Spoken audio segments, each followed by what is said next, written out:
গুরুত্বপূর্ণ ক্লাস নিতে চলেছি এবং সেই ক্লাসটি হলো কলকাতা বিশ্ববিদ্যালয়ের ষষ্ঠ সেমিস্টারের LCC2 সিলেবাসভুক্ত ক্লাস। এবং আমরা আজকে যে প্রশ্নটি লিখতে চলেছি LCC2 বাংলা, সেই প্রশ্নটি হলো রেকর্ড গল্পটির নামকরণের সার্থকতা আলোচনা করো। আজকে আমরা রেকর্ড গল্পটি নিয়ে আলোচনা করব। Join the class immediately, join the class immediately, join the class. দেখো, আজ আমরা রেকর্ড গল্পটির নামকরণের সার্থকতা আলোচনা করব। আজকে নারায়ণ গঙ্গোপাধ্যায় রচিত রেকর্ড গল্পটির নামকরণের সার্থকতা আলোচনা করব। You join the class immediately. Clear? প্রশ্নটি লিখে নাও, রেকর্ড গল্পটির নামকরণের সার্থকতা আলোচনা করো।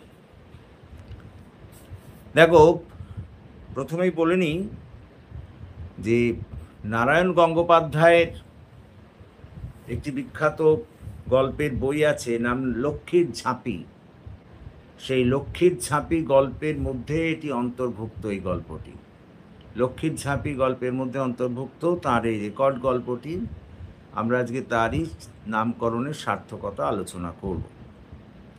এখন বলে নিই একটু যে আমরা তো জানি যে যে কোনো ছোট গল্পের নামকরণ একটি অতি গুরুত্বপূর্ণ বিষয়, এবং এই নামকরণটি সবসময় ওই একটা বাড়ির প্রধান ফটকের মতো কাজ করে।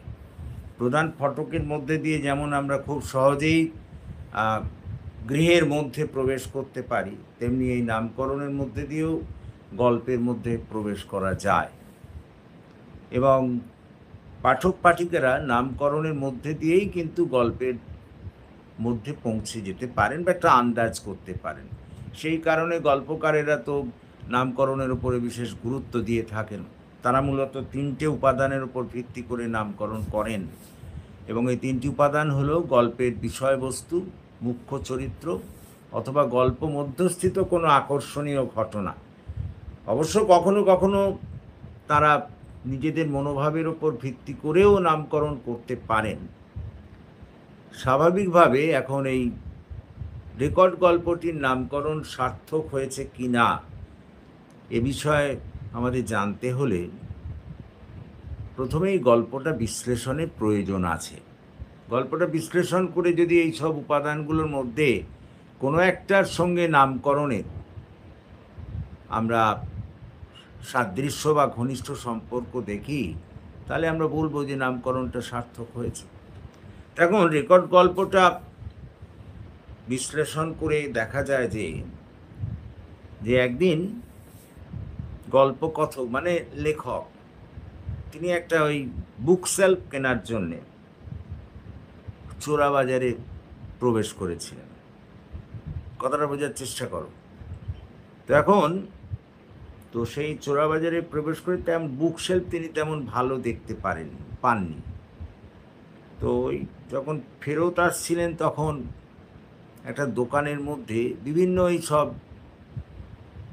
ঘর সাজানো জিনিস দেখতে পেয়েছিলেন, এবং সেখানে বেশ কিছু রেকর্ডকেও তিনি দেখতে পেয়েছিলেন। তো স্বাভাবিকভাবে এর আগেও তিনি ওখান থেকে নানা ধরনের রেকর্ড কিনে নিয়ে এসছেন। এক কৌতূহলবশত সেখানে ঢুকেছিলেন যে যদি কেউ কোনো ভালো রেকর্ড পান নেবেন। আগে কিন্তু তিনি এরকম নিয়েছেন, রবীন্দ্রনাথের কণ্ঠের গান বা আগেকার দিনের শিল্পীদের গান তিনি ওখান থেকে সংগ্রহ করেছিলেন। তো সেই এই আশা নিয়েই ভেতরে ঢুকলেন ওই দোকানটির মধ্যে। তো দোকানটির মধ্যে ঢুকতেই তো রেকর্ড যখন দেখতে চাইলেন, তো ক্রেতা মানে বিক্রেতা তার হাতে একটা রেকর্ড তুলে দিলেন, এবং রেকর্ডটা বাজিয়ে শুনলেন যে তার মধ্যে না বিভিন্ন ধরনের বিভিন্ন ধরনের বাদ্যযন্ত্রের বাজনা, এবং 4-5 জন মহিলা এবং পুরুষ মিলে একসঙ্গে একটা গানের ভাষা ভেসে আসছে।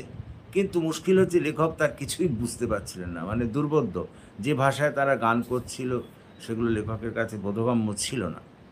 তো যাই হোক, তবু একটা কেমন যেন আকর্ষণে দ্বারা প্রভাবিত হয়ে তিনি ওই রেকর্ডটাকে ১২ আনা পয়সা দিয়ে কিনে নিয়ে চলে এসেছিলেন। দামাদামিও আর করেননি। ভাবলেন এর চেয়ে আর কী দাম করবেন? আ ১২ আনা পয়সা দিয়ে ওই রেকর্ডটা নিয়ে বাড়ি চলে এলেন। তো রেকর্ডটা নিয়ে বাড়ি চলে এসে রেকর্ডটা বাজিয়ে তার স্ত্রী করুণাকে শোনাচ্ছেন। তো গান শুনে করুণা, তিনি আবার অতি সম্প্রতি একটি কলেজে অধ্যাপনার সুযোগ পেয়েছেন। সেই জন্য সেই পড়ানোর জন্যে, ছাত্রছাত্রীদের পড়ানোর জন্য তিনি নিজের পড়া তৈরি করতে ব্যস্ত ছিলেন। তো লেখক যখন ওই গানের রেকর্ডটি বাজিয়েছেন, ব্যাস তার সব কিছু ওলটপালট হয়ে গেল। তিনি চিৎকার করতে লাগলেন যে, এরকম বিশ্রী ধরনের রেকর্ড বাজাচ্ছেন কেন লেখক? ইত্যাদি ইত্যাদি। তো যাই হোক, শোনার পর লেখকের স্ত্রী করুণারও মধ্যে একটা মনে হলো যে, ওই লেখকের মতোই, যে মনে হলো গানটা যেন তার শোনা শোনা, কোথায় যেন শুনেছেন, কোথায় যেন শুনেছেন, কিন্তু কিছুই মনে করতে পারছেন না। লেখকও তাই। লেখকও তার মনে হচ্ছে যে গানটা তিনি কোথাও শুনেছেন, কিন্তু কোথায় শুনেছেন এটা কিছুতেই অনুমান করতে পারছেন না। বোথ লেখক এবং লেখকের স্ত্রী। স্বাভাবিকভাবে এইটা গানটা শোনার পর লেখকের স্ত্রী অর্থাৎ করুণার আর কিন্তু সেদিন কোনো তিনি আর পড়াশোনায় মন দিতে পারলেন না। তার শুধু বারবার মনে হতে পারলো, তাই তো গানটা তিনি কোথায় শুনেছেন? ওই যে রেকর্ডে গানটা বাজছে, কিছুতেই আর পার না। তো রাত্রিবেলা খাওয়ার সময় হঠাৎ তার মনে পড়েছে যে, রে তিনি তো একদা সেই ছোটোবেলায় আসামে ছিলেন। তা আসামে ছিলেন তখন ওই খাসিয়াদের নাচে এই ধরনের নাচের সঙ্গে এই ধরনের গান তিনি শুনেছেন। খাসিয়ারা যখন নাচতো এই ধরনের গান তিনি শুনেছেন, তার মনে হলো। তো লেখক বললেন, তাই নাকি? তাই? তারপরে বললেন, না, ঠিক খাসিয়াদের সেই নাচও নয়, মনে হয় ওই ব্রহ্মপুত্র যখন বর্ষাকালে একদম ভীষণ গর্জন করে পাহাড় থেকে নেমে আসতো, সেই নাচের সেই শব্দের মতো এটা লাগলো। এরকম নানা ধরনের তিনি কিন্তু অনুমান করতে লাগলেন। লেখকও তাই, তার মনে হতে লাগলো যে এটা বোধহয় ওই সেই পুরুলিয়ার ঝালদা পাহাড়ের ওইখানে যে সমস্ত নাচ হয়, অর্থাৎ সেই নাচের গানের মতো লাগলো তার। কখনো বা তিনি তার মধ্যে বাঘের ডাকেরও সন্ধান পেলেন। এই রকম নানা ধরনের অনুমান প্রতি অনুমান তারা করতে লাগলেন, লেখক এবং লেখকের স্ত্রী, কিন্তু কিছুতেই মনে আর করতে পারলেন না কোথায় তারা এই গানটা শুনেছেন। তো এই কারণে তখন লেখকের স্ত্রীর একজন বন্ধু, তার নাম আইভি, তিনি আবার বাইরের দেশ থেকে গানে ডক্টরেট করে এসেছেন। স্বাভাবিকভাবে এমনিতে তিনি ওদের বাড়ির দিকে আসেন না, আসার কথাও নয়। তিনি একটু নিজেকে অহংকারী বলে মনে করেন। তো যাই হোক, লেখকের স্ত্রীর ডাকে তিনি আইভি এলেন এবং এসে, তিনি তো বিশেষজ্ঞ, কারণ তিনি গানের বাইরের দেশ থেকে ডিপ্লোমা নিয়ে এসছেন। তো অনেক শুনে তিনিও কিছু কুল কিনারা করতে পারলেন না। তবে তার মনে হলো বোধহয় পাশ্চাত্য দেশীয় কোনো বিবাহ অনুষ্ঠানের গান টান হবে, এইসব কথা বললেন। কিন্তু কোনো সঠিক কিছু সিদ্ধান্তে আসতে পারলেন না। তখন লেখকেরা একজন ভূপর্যটকের শরণাপন্ন হলেন এবং তিনি কিন্তু সমস্যার সমাধান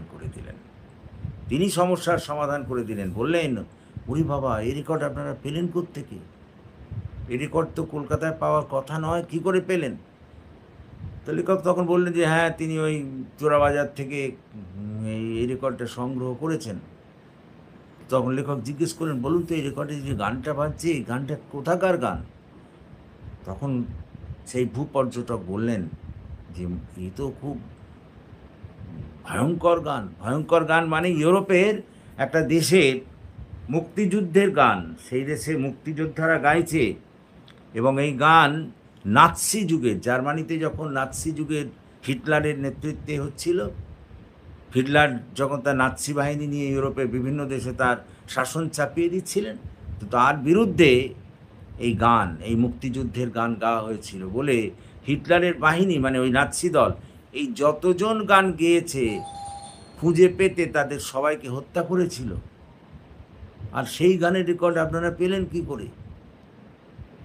যাই হোক, শেষমেশ সেই গানের রেকর্ডের যে চর্চাটা তাদের মধ্যে চলছিল, তাই তো কোথাকার গান, কি ব্যাপার, রেকর্ডটা সম্পর্কে তাদের যে কৌতূহল ছিল, সেই কৌতূহল কিন্তু এই ভূপর্যটক মেটালেন।